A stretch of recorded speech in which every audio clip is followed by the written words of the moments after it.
In the last video, we analyzed the stakeholders and gathered some important information about their power, interest, influence, and other important aspects. In this video, we are going to quantify our findings in order to prioritize the stakeholders so that we can plan for their engagement.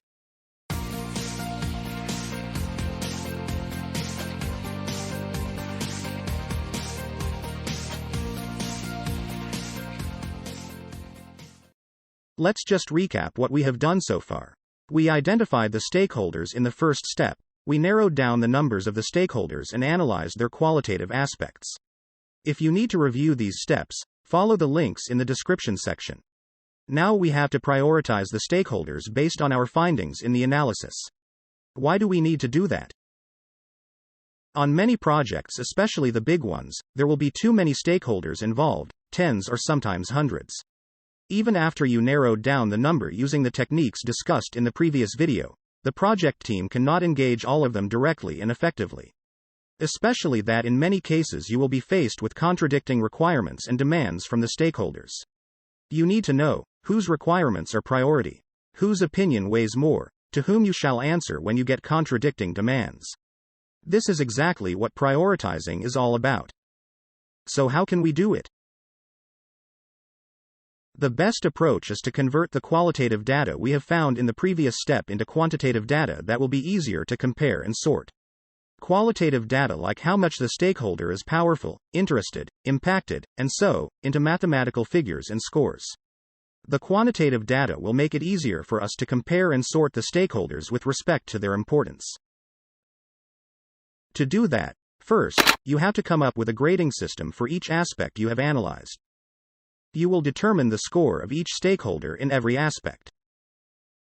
The score given should be based on predetermined categories. Take this grading system for example related to power. We will take into consideration how many project constraints are affected by the stakeholder's power, and to what extent to determine his power score. If the stakeholder has the power that can affect one or two of the project's constraints to a minimal extent, then he will have a power score of 1. If the stakeholder has the power that can affect 3 or all constraints, to a minimal extent, he will have a power score of 2. If he can affect one constraint significantly, his power score will be 3. And so on. This is just an example. You can design your own system that suits you and suits your project. Now give a power score for each stakeholder using the scale you came up with.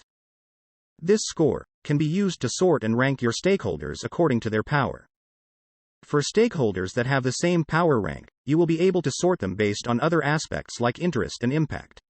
The most important thing to know is that when you select a grading system, you should use it for all the stakeholders. You cannot score some stakeholders using one system and score the others using another system. Most professionals in the industry use power and interest as the main basis for prioritizing the stakeholders. And they represent this ranking visually using a grid called the power-interest grid. You do this by adding power to the y-axis and interest to the x-axis.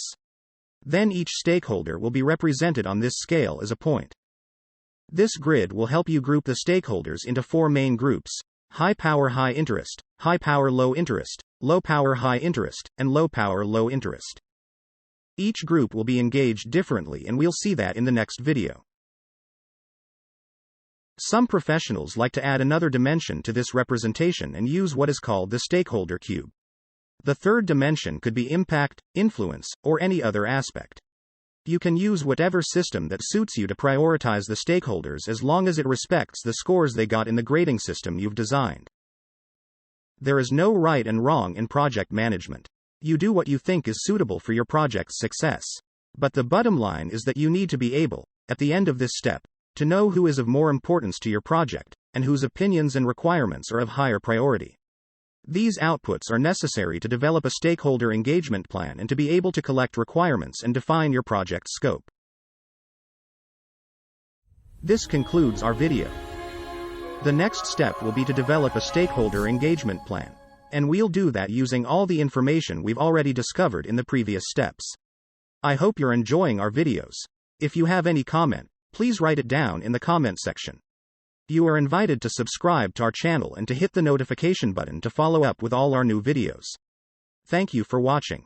Have a good day.